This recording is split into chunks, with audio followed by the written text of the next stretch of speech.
Okay. Senate Committee on Health, Education, Labor, and Pensions will come to order. This morning, we will be considering 4 bipartisan bills to hold pharmacy benefit managers accountable and to expand the availability of low-cost generic drugs to people who desperately need them.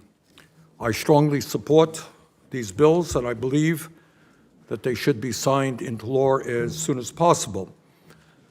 But for anyone here who thinks that this is going to be the end of the work we do on prescription drugs, I got some bad news for you. That ain't going to be the case.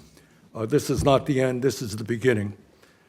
I don't have to tell any member here because I think we have the same story no matter whether we're from Kansas or whether we're from Virginia, Vermont, or Louisiana. All over this country, people are sick and tired of being ripped off by drug companies, sick and tired of paying the highest prices in the world for prescription drugs. We have an absurd, insane situation where 1 out of 4 people who go to a doctor and get a prescription can't even fill that prescription because the price of medicine is so high. What sense is that? What do? They get sick or they end up in the emergency room? That makes sense to anybody? And it's not only the impact of high drug costs on the individual. I have talked, and I recommend that everybody go to the CEOs of your major hospitals. Ask them how much they are spending on prescription drugs. Outrageous prices. 20% of their budget goes to prescription drugs. Hospital bills go up. Hospital bills go up. Healthcare bills go up. So the cost of prescription drugs, the fact that we pay by far the highest prices in the world, is one of the reasons we spend twice as much per capita on healthcare as any other nation, and yet 85 million Americans are uninsured or underinsured. So I think it is the obligation of this committee to deal with these issues in a very fundamental way. And in fact, next Wednesday, we're going to have, I think, an historic hearing. We're going to be bringing in the CEOs of the 3 largest drug companies in the world, Eli Lilly, Sanofi, and Novo Nordisk. And in addition, on that same panel, it will be quite interesting, we're going to have the major executives of the 3 largest PBM companies in this country. That hearing next week will focus on the cost of insulin, but in addition, I think some of us want to know from these companies why the prices they charge are so outrageously high. While the bills that we are considering today will not, I think we can agree, significantly lower the price of prescription drugs, they are, in fact, an important step forward in bringing transparency, competition, and accountability to the pharmaceutical industry. What is interesting is the pharmaceutical industry pins the blame for the high cost of prescription drugs on the PBMs, and there is some truth to that. Over the past decade, the 3 largest PBMs in America, Express Scripts, owned by Cigna, CVS, Caremark, CVS, owns both Caremark and Aetna, and Optimum Rx, owned by United Health, they've increased their profits by 483%. They're doing pretty well. Last year, these 3 PBMs, which manage 80% of all prescription drugs in America, made over $27 billion in profits. In 2012, they made only $6 billion of profit. Meanwhile, in 2021, 10 of the largest drug companies in America made over $100 billion in profit. So, while the pharmaceutical industry blames the PBMs for high drug prices, and the PBMs blame the pharmaceutical industry for high drug prices, the reality is both of them are right, and that is something that we've got to do. And I hope this committee is prepared to do it. As we all know, PBMs determine which prescription drugs will be covered in health insurance plans based on secret deals they negotiate with the pharmaceutical industry, how much patients will have to pay for those drugs out of pocket, and often steer patients into purchasing medicine in pharmacies they either own or prefer, a practice that is harmed, by the way, smaller independent pharmacies. The Pharmacy Benefit Manager Reform Act that I have introduced with Ranking Member Cassidy and Senators Murray and Marshall makes some much-needed and long overdue reforms to the system. Under this legislation, PBMs would be required to share more information with employers and insurance plans, pass rebates on to employers and insurance plans, and would ban PBMs from charging one price to a pharmacy and another price through an insurance plan and pocketing the difference. It has been estimated that this bill will save close to $2 billion over 10 years, lower health insurance premiums, and will help keep struggling independent pharmacies in business.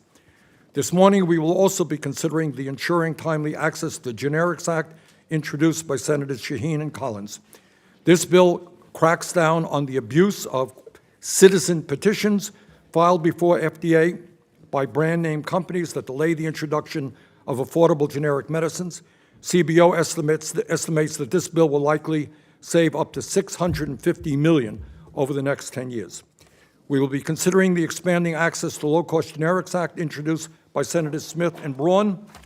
This bill cracks down on gaming and prohibits an anti-competitive maneuver called parking that has prevented low-cost generic drugs from coming onto the market. CBO estimates this bill will likely save at least $1.3 billion over 10 years. And we will be considering the RARE Act, S-1214, sponsored by Senators Baldwin and Braun. This bill would curb a loophole for orphan drugs and limit the scope of exclusivity based on use rather than the broader disease or condition that currently exist.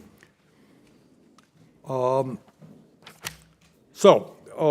is what we have in front of us today, and I look forward to seeing these pieces of legislation passed.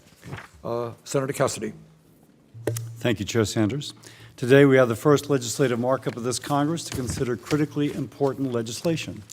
I practiced for 20 to 30 years taking care of patients, uninsured, underinsured, and sometimes even well-insured. And the cost of prescription drugs could be an incredible barrier to they receiving the health care that they needed. I feel like on behalf of those patients, we are here today. While the process it took to get here was not easy, we have worked on two issues identified as key bipartisan priorities: pharmacy benefit manager reform and lowering the overall cost of prescription drugs. And I would say that I'm pretty proud of the legislation we put together.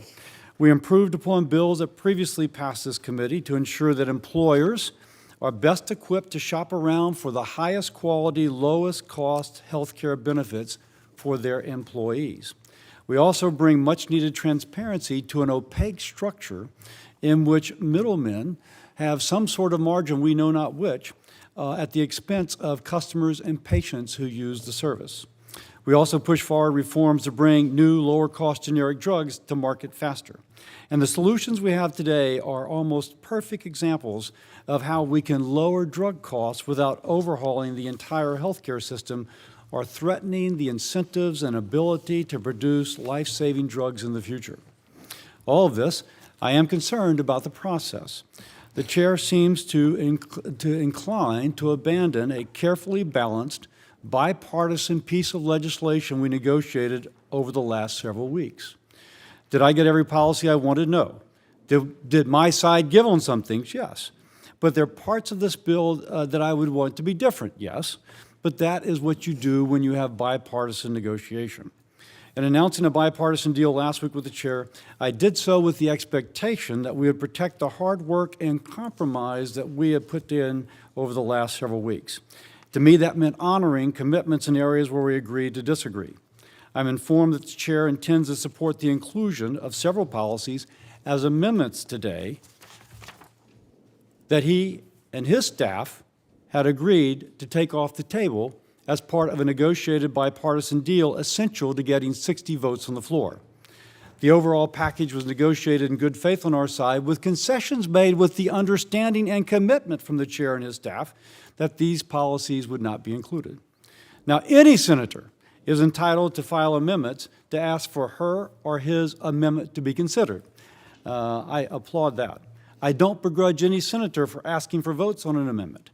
However, as leaders crafting and announcing this deal, there is an expectation that the chair and I will uphold the commitments we made in the negotiating room. That does not mean taking things off the table when we can't reach agreement, only to put them back on the table when we're here in the committee area. I am told, by the way, of the 4 amendments of which I am speaking, only one of the 4 were we given notice of the CBO score or of the technical assistance that had been rendered. And today we understand that they do have technical assistance and CBO scores. That's not the way to run a committee. I'm just saying that. And it's not the way that I build trust with my down dais that we are actually working together as a team in order to get something accomplished. At some point, process matters. And I'm sorry to be a skunk in the room. One more thing.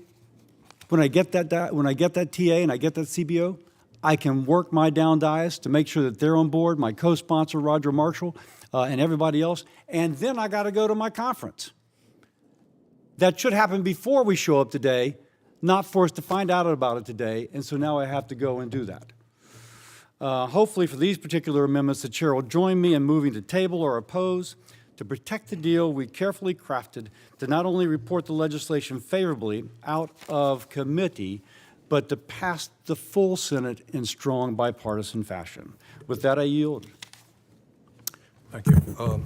Without provoking a debate, I strongly disagree with Senator Cassidy's assertions. We will now begin consideration of the following bills: S. 1067, Ensuring Timely Access to Generics Act of 2023, S. 1114, Expanding Access to Low-Cost Generics Act of 2023, S. 1214, the RARE Act, and S. 1339, the Pharmacy Benefit Management Reform Act. All of these bills have bipartisan support, and I appreciate Senator Cassidy and his staff working with us to bring these bills before the committee today. For the awareness of all senators and staff, we intend to roll all votes until the end. I'm hopeful that voting will start around between 11:30 and 12. I think we have a vote on the floor at 11:30. We will stay in touch with staff and members with timely updates. Similar to what has been done in prior Health Committee markups, and after consulting with Ranking Member Cassidy, I would like to suspend quorum rules today to facilitate our discussion on these bills. So I ask unanimous consent to suspend Health Committee Rule 4, requiring a quorum of 1/3 of the membership of the committee to be present for the purpose of speaking on these bills and any amendments to these bills only. Are there any objections? Without objection, so ordered. I would also like to ask my colleagues to limit remarks to 2 minutes, and when recognized, please specify the bill and the amendment number that you're offering and speaking on. We will now go to S. 1067, the Ensuring Timely Access to Generics Act of 2023, and we will have a manager's amendment. Without objection, the manager's amendment, in the nature of a substitute, will be adopted by unanimous consent and be considered original text for the purpose of further amendment. Are there any objections? So ordered.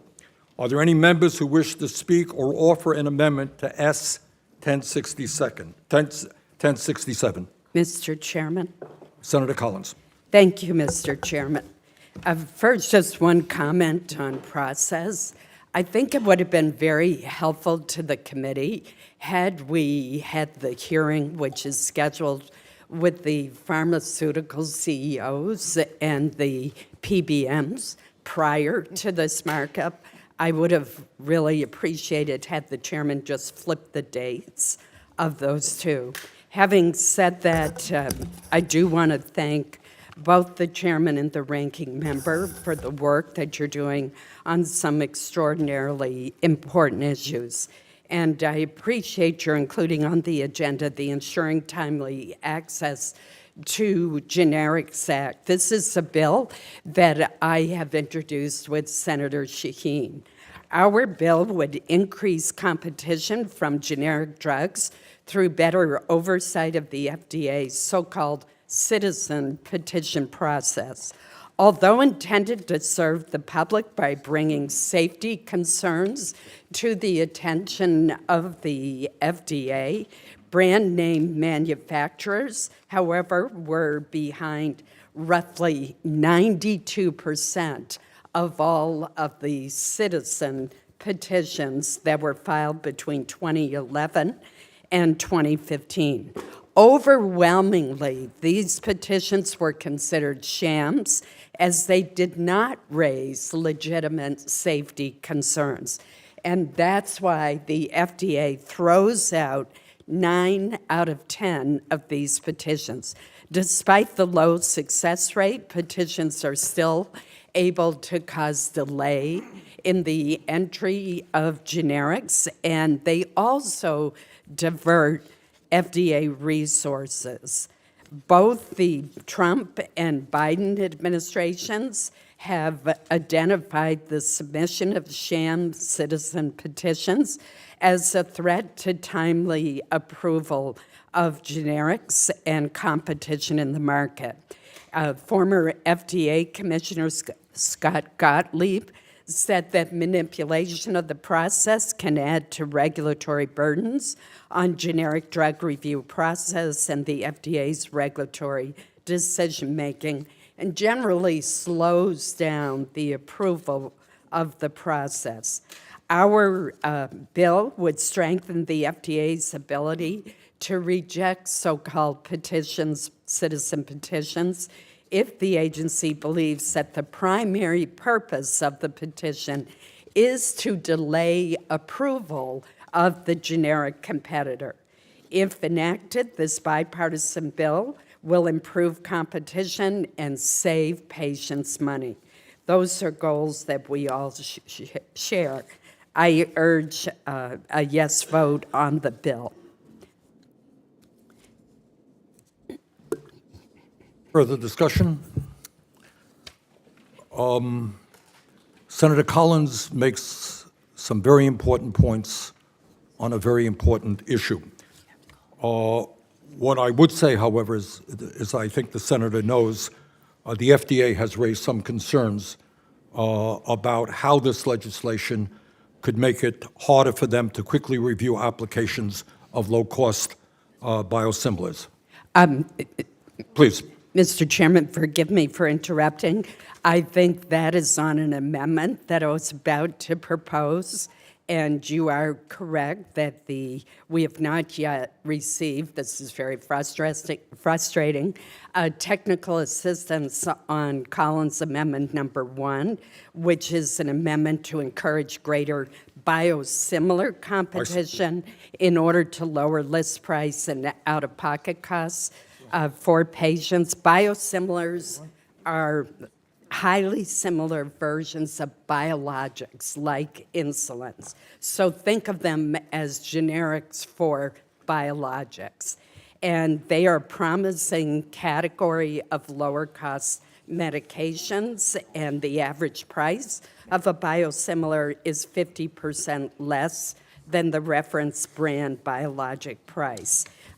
Because of the issue that you have raised, I am willing to not discuss my important amendment at length, even though I think it's extremely important. It is part of the Insulin Act legislation that I've introduced with Senator Shaheen. We are the co-chairs of the Diabetes Caucus, which I've founded in 1997. And what I would suggest is that I not proceed with offering with my biologics, my biosimilar amendment, which is Collins Amendment number 1, and that we just proceed to pass the citizens' petitions bill. Well, Senator Collins is dealing with a very important issue. No ifs, buts, and maybes. We'll work together. We'll get this passed. Thank you. Are there any other members who wish to speak or offer an amendment to S 1067? Anybody else? This, therefore, concludes consideration of S 1067 and its amendments. As a reminder, we have notified members that we will vote on bills and amendments at the end of the entire process. We will now consider S 1114, the Expanding Access to Low-Cost Generics Act of 2023, and we will have a manager's amendment. Without objection, the manager's amendment in the nature of a substitute will be adopted by unanimous consent and be considered original text for the purpose of further amendment. Are there any objections? So ordered. Are there any members who wish to speak or offer an amendment to S 1114? Yes. Senator Paul. I think it's important when we look at these bills to understand that sometimes we have unintended consequences of this. Everybody wants lower prices. Everybody says, well, if a generic's in the space, if they don't get in a certain period of time, you know, it's occupying the space, let's let a second one in. But if you let a second generic in, there's a possibility that you're deterring the first generic and you deter the whole situation of getting the generics involved. Sometimes generics are tied up in litigation from the name brand drug. They can be tied up for 33 months sometimes, and so you may well let somebody in, a second generic in, but it may actually be a disincentive to the first generic, you know, if they're both tied up in this. So I will oppose this bill, and I think it may not make the situation better. I think there's a possibility it makes the situation worse. Thank you. Any other discussion on 1114? Senator Cassidy? Yeah, I am going to support this bill. I think it strikes a delicate balance to help more generic products come to market in a timely way and also protects the 180-day exclusivity as an important incentive. And under this bill, additional manufacturers could bring products to market if the first filer does not do so within 33 months of receiving approval and the subsequent manufacturer is otherwise ready for a timely launch. And it addresses the fact that there's some market abuse here. There are some people who don't bring their generic to the market when they could. The CBO estimates that this will save at least $1.3 billion over 10 years. At some point, we've got to start doing things that save money if we have a fiscal crisis. And we've got a fiscal crisis. And you can say 1.3 billion in Washington isn't very much. But the Cub Scouts like to say, if you add up the ounces, if you pay attention to the ounces, the pounds add up. If we pay attention to the billions, then maybe the trillions will add up. Okay. Are there any other members who wish to speak or offer amendments to S 1114? This therefore concludes consideration of S 1114. We're now moving to S 1214, the RARE Act. There is no manager's amendment for this bill. Are there any members who wish to speak or offer an amendment to S 1214? Senator Baldwin. Thank you, Chair Sanders and Ranking Member Cassidy, for your work on this markup. And I just wanted to speak to the bipartisan RARE Act, which I've introduced with Senator Braun. Our bill would help of the Orphan Drug Act and will continue encouraging drug development for rare diseases. It will codify FDA's long-standing interpretation of the orphan drug exclusivity, and it will prevent disruption in the orphan drug market. Before passage of the Orphan Drug Act, research and development into drugs for rare diseases had largely been neglected by the pharmaceutical industry. Unfortunately, a recent court decision has called into question FDA's interpretation of this landmark law.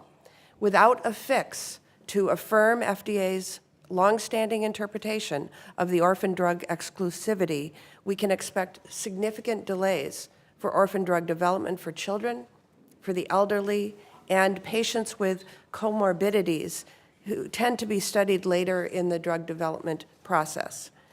Our bill seeks to provide certainty for special patient populations who suffer from rare diseases, and I encourage my colleagues to vote in support of the RARE Act. Thank you, Senator Baldwin. Any other discussion? Mr. Chair? Senator Hassan. Mr. Chair, I want to thank you and the ranking member for this markup and your work on this legislation. I have 3 amendments to offer to this legislation, and I assume I should take them up one at a time. I'm offering my amendment Hassan number 1, which would incorporate my bipartisan bill with Senator Paul, Braun, and Hickenlooper, the Increasing Transparency in Generic Drug Applications Act, into the Retaining Access and Restoring Exclusivity Act. This amendment will help lower prescription drug prices and bring needed financial relief to patients by getting generics to market faster. Our common sense measure will help lower prescription drugs and, according to the CBO, which has scored it, reduce the deficit by nearly $1 billion over 10 years. For certain generic drugs, manufacturers must show that their formulation has the same concentration of inactive ingredients as the brand name product. When a generic manufacturer's application has a different concentration of an inactive ingredient, the FDA cannot disclose to the applicant how to adjust it. As a result, manufacturers must engage in a guessing game, repeatedly resubmitting applications until they land on the right concentration. This process unnecessarily delays the launch of generic drugs by months or years, depriving patients of the significant savings that accompany market competition. Drug prices can drop as much as 20% when the first generic is made available and up to 85% when multiple generics are released. This amendment, which we work closely with the FDA on, would allow the FDA to identify discrepancies in the concentration of inactive ingredients so that companies that are working to make generics can avoid guessing games and unnecessary delays. Last year, this committee showed its commitment to lowering drug costs for patients and passed this amendment with a strong bipartisan vote. I look forward to continuing to work with the chair and ranking member on these issues. I'll urge my colleagues to support this amendment and will ask for a vote on it at the appropriate time. Discussion on Hassan 1.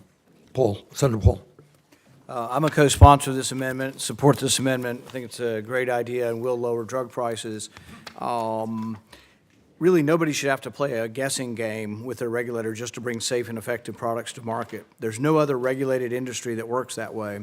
Imagine if the state of California was allowed to say to car manufacturers, sorry, your new model doesn't meet our emission standards, but we won't tell you what the emission standards are. Better luck next time.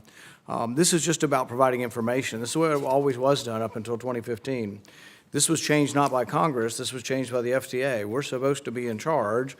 If we want generics to come forward, if we think generics lower prices, let's give them the information so they can meet the standards. This is simply Big Pharma wanting to stop generics to come forward. And so I think it's a very good amendment. I think it has a very good chance of lowering prices. There's some argument saying, well, this is invasive of intellectual property. The problem with that argument is this all begins after your intellectual property has expired. This is after your patent expires, you're trying to bring a generic forward, and then they won't tell you, did you have a little too much of this inert ingredient, a little too little, for goodness sakes, let's tell them what what they're doing and help them to get there. Here's a good example of the gamesmanship that this amendment will stop. It happened with Restasis, a prescription eye drop to treat dry eye. All of its patents expired in 2014, but generic companies had to spend nearly a decade going back and forth playing a guessing game with the FDA while the price of Restasis kept going up and up every year. By the time a generic got to the market, the price of Restasis had gone up 250%. That's not the real marketplace. What we're trying to get to is more of a marketplace. I wholeheartedly support this amendment. It passed 17-5 last time, so I think those who voted last time ought to explain, why they aren't going to vote yes this time. It's a very good amendment, and I think will help the bill. Thank you. Further discussion on Hassan 1. Mr. Chair, Senator Hickenlooper. I would just say ditto. I think there's no need to beat the dying horse, but this is obviously a bipartisan amendment that would relieve the American people of an unnecessary delay. Further discussion, Hassan 1. Senator Cassidy. And this is one of the amendments that unfortunately was taken off the table and which we agreed on a bipartisan basis to not negotiate, for which I've not had the ability to vet with people in my broader conference. It's unfortunate. I think that's probably one of those who voted for this last time. And if you ask my reason why, at some point, process matters. I agree with Senator Hassan offering this. That's what I would do if I was a senator. But I suspect she would say if she were a ranking member, and she would feel as if something had been taken off the table in a bipartisan negotiation, and the morning of, we're informed that she'll go forward anyway, that she would have some concerns about that. I do too. I told Senator Hassan, bring it up later. We're going to have other hearings. We heard that at the beginning. I will work with her to make sure that it works on my side. But unfortunately, I cannot tell her that now because it was taken off in our bipartisan negotiations. At some point, process matters. Further discussion, As Senator Cassidy indicated earlier, every member of this committee has a right to bring forward amendments. And as it happens, there are amendments that we're going to be voting on today that were brought forth in time, but after the staff had ended negotiations. Senator Hassan, is that it for Hassan 1? All right, Hassan 2. Thank you, Mr. Chair. I'm also offering Hassan 2, which would incorporate my bipartisan bill with Senator Braun, the Ensuring Access to Generic Medications Act, into the Retaining Access and Restoring Exclusivity Act. This amendment would empower generic manufacturers to challenge brand name manufacturers that overstate the scope of certain patents to keep out competition.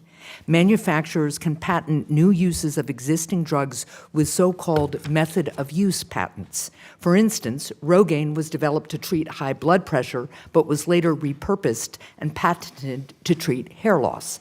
Sometimes, when the patent for the original use of the drug has expired, the manufacturer can misuse a new method of use patent to create barriers for generic competitors.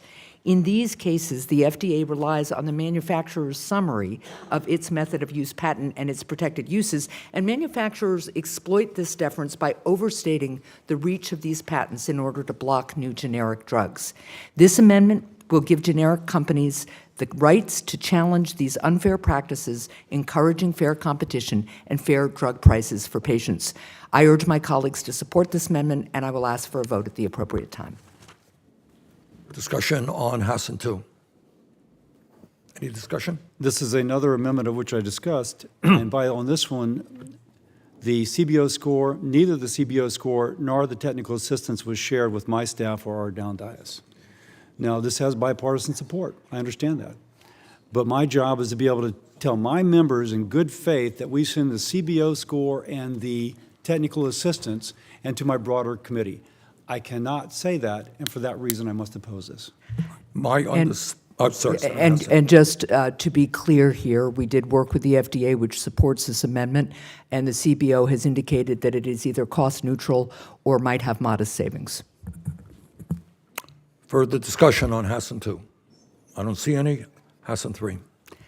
And thank you. Finally, Hassan Amendment 3 to S1214 would incorporate my bipartisan bill, another bipartisan bill with Senator Braun, the Increasing Prescription Drug Competition Act, into the Retaining Access and Restoring Exclusivity Act.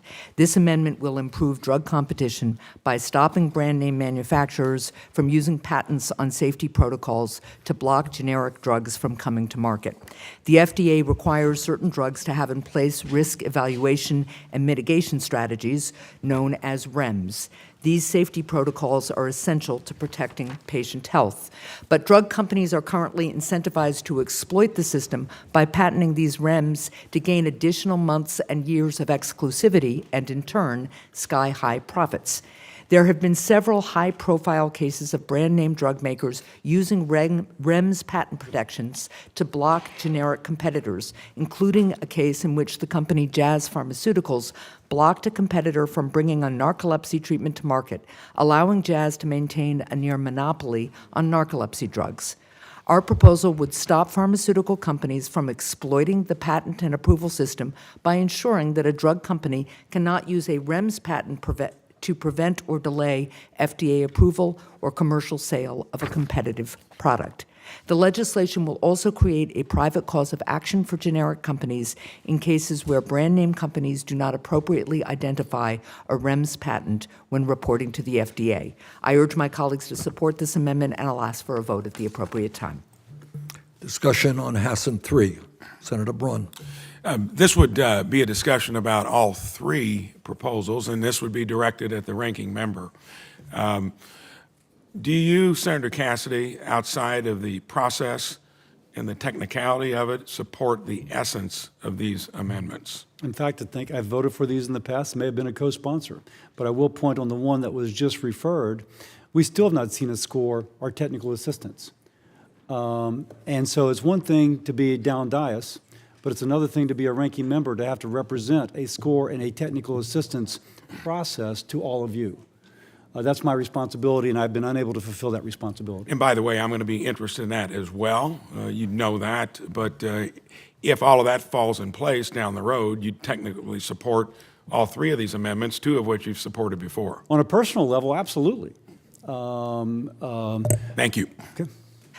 And again, if I may, Mr. Chair, the CBO did work with us, the FDA did work with us. The FDA supports this amendment, and the CBO has indicated that this would be cost neutral or, again, perhaps modest savings. And if I may, why in the heck were they not shared, was all that information not shared with us? That's the frustrating thing. Mr. Chairman, Yes. I'm having kind of a hard time understanding why this gang can't shoot straight.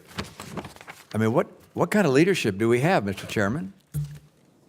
If you and the ranking member can't coordinate with the information we need prior to the vote being called. We all support these amendments, and yet you had an agreement with the ranking member that hasn't been followed through. Republicans did not receive the technical report, the CBO report.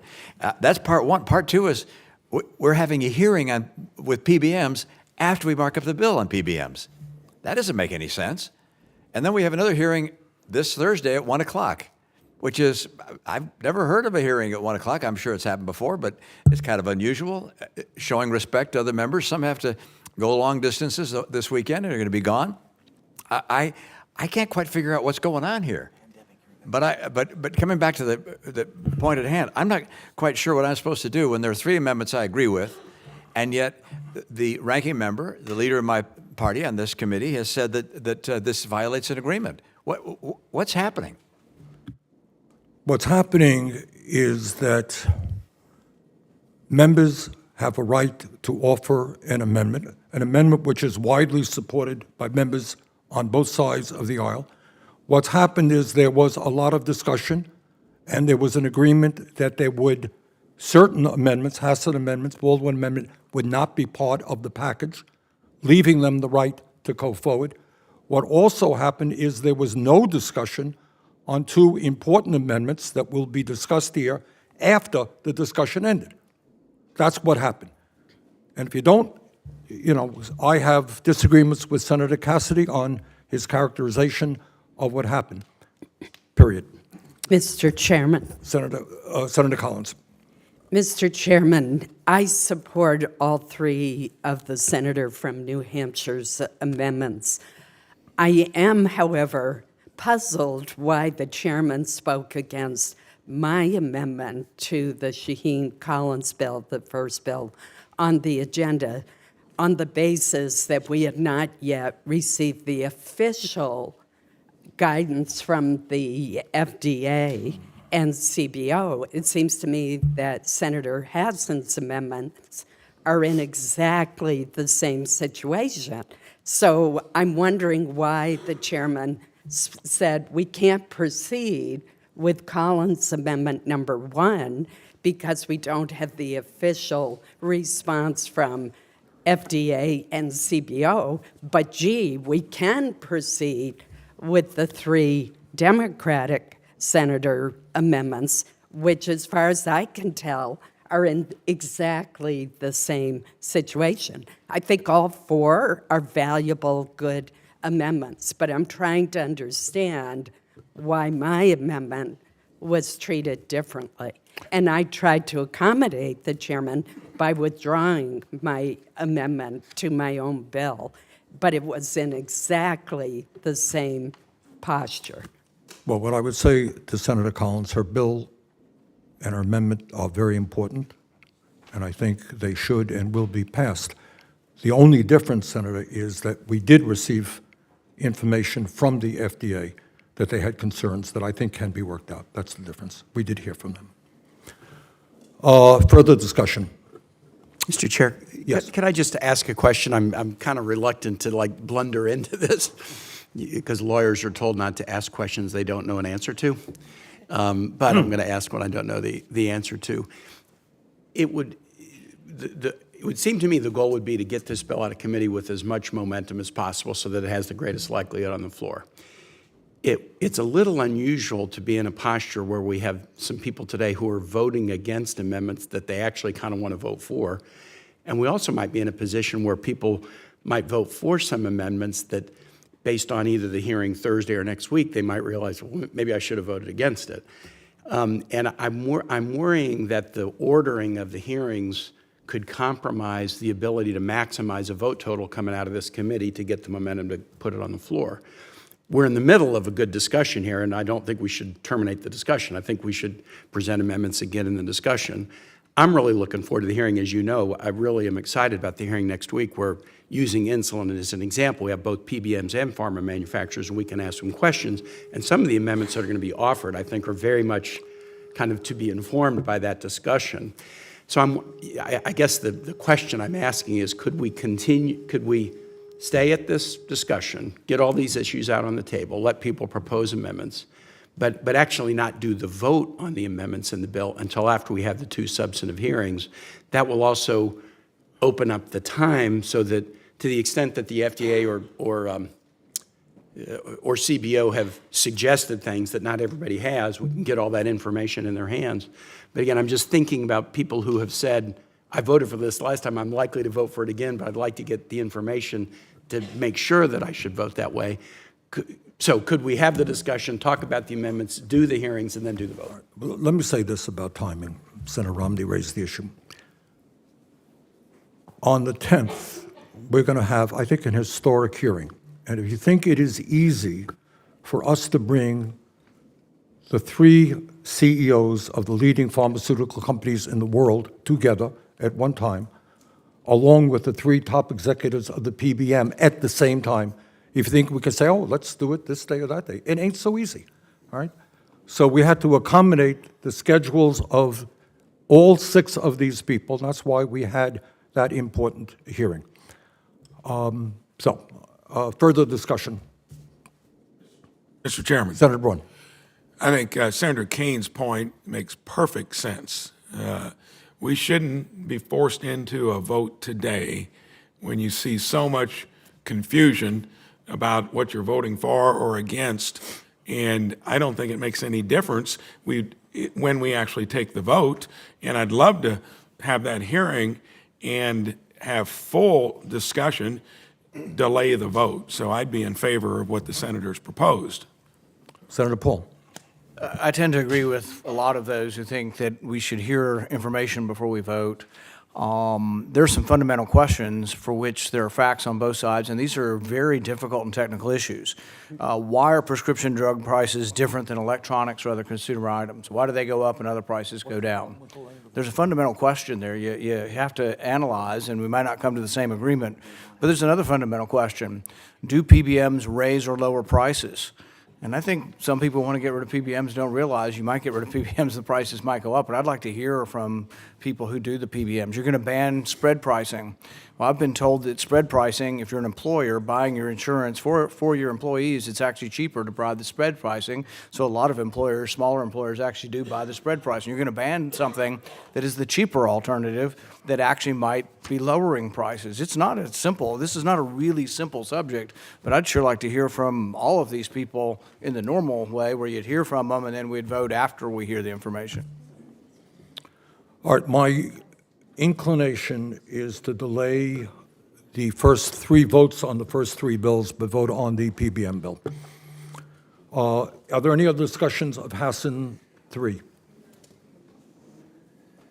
All right, let's go to S 1339, the Pharmacy Benefit Manager Reform Act. We'll now consider that bill, and we have a manager's amendment. Without objection, the manager's amendment, in the nature of a substitute, will be adopted by unanimous consent and be considered original text for the purpose of further amendment. Are there any objections?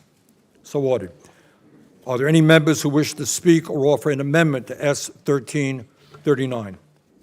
Mr. Chairman, Senator Baldwin. I would offer Baldwin 1. I know there are some robust discussions happening in the chamber as we debate these measures, and I will let you know at the conclusion of those discussions whether or not I will ask for a vote on this amendment. But let me speak to the amendment prior to making that determination. This is a bill that I author with my colleague, Senator Braun. It's a freestanding bill as well as an amendment. We have had it, we've offered it in prior Congresses, and it has had a bipartisan favorable vote from many of the members of this committee in 2019. I believe it does not suffer from the lack of a CBO score or technical assistance language as some of the others have. But let me just talk about the content of the amendment and as there are discussions about whether we can bring this up maybe in bill form at a future markup. First of all, I just want to thank Senator Braun for all of his work and for joining me on the Fair Drug Pricing Act. We were successful in 2019, and our bill, this very same text, was approved by this committee on a strong bipartisan vote. And I hope that we will have that same outcome either today or very soon. Our amendment would require basic transparency for drug companies that so often jack up the price of prescription drugs with no explanation. We've seen it time and time again, and it harms our constituents. American taxpayers are also footing the bill for the rising costs of drugs, and it is only fair to call on drug companies to share more information about why they are increasing prices for the drugs that our constituents depend upon. Our amendment would require drug companies to provide a transparency and justification report 30 days before raising the price of a drug by more than 10% in a single year, or by more than 25% over a 3-year period. As I mentioned, the text of this amendment is identical to what was passed out of this committee during the debate on the Lower Healthcare Costs Act. That markup, it was supported by the chair, the ranking member, as well as my colleagues, Senators Romney, Collins, and Murkowski. Again, enjoys very strong bipartisan support. And I guess I would ask the chair and ranking member, and obviously with the consent of my co-author of this amendment, if we have some confirmation that we can have this bill come up freestanding in a future markup, I would agree to withhold a vote today, but we want to know that it's going to come up. Mr. Chairman, Senator Romney. I find it difficult to explain to the American public how it is that we decided to vote on legislation affecting the pharmaceutical industry and the PBM industry without having hearing from the pharmaceutical industry and the PBM industry. Particularly when, as you point out, you've got the CEOs. It's a remarkable accomplishment to get the 3 major CEOs of the largest drug companies to come here and testify. We're going to have them come in after we've marked up the bill. I simply don't understand it. And as a result, I'm making a motion to adjourn this markup until after the PBM hearing, which happens next week on May 10th. I second that. I call for a vote. I would strongly disagree with that. Because as I indicated, Senator Romney, you want to talk about explaining to the American people. What you're going to have to explain is why we, in some cases, pay 10 times more for a prescription drug. Well, let me finish, all right, than other people. And this committee intends to address that in a way that we have not seen in recent years. Now, what the ranking member and I agreed upon is this date for a hearing, the legislation that is before us. I am open to an idea of postponing if there is a support for postponing a number of the votes on a number of the bills. That's fine. I think we should vote on the PBM bill and not adjourn this meeting. I've got a lot of work to do on this committee, and I would hope we can go forward in that direction. Further discussion? Can I ask, though, point of proportional privilege? Yeah. If Senator Romney has made that motion and Senator Mullins has seconded, is that, so to speak, privileged? I don't know what our parliamentarian would say, in which that mandates a vote. I'm asking, I don't know that. I'm representing my dais. Well, as a matter of fact, we agreed, as you know, to roll all votes until the end. So we would vote on that at the end. Because we waived the rules. I got it. No, wait. Well, do we have, Not on a motion. No, I'm not sure that's true. well, let me find, do we? Yes. All right, then I would put that vote to the end. Mr. Chair, might I suggest that we recess and talk this through before we vote on the motion? Any objection to that? Okay, thank you. We'll do that. Okay. What? Okay. All right, recess. Subject to the call of the chair.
Now that we're all in agreement about everything, we're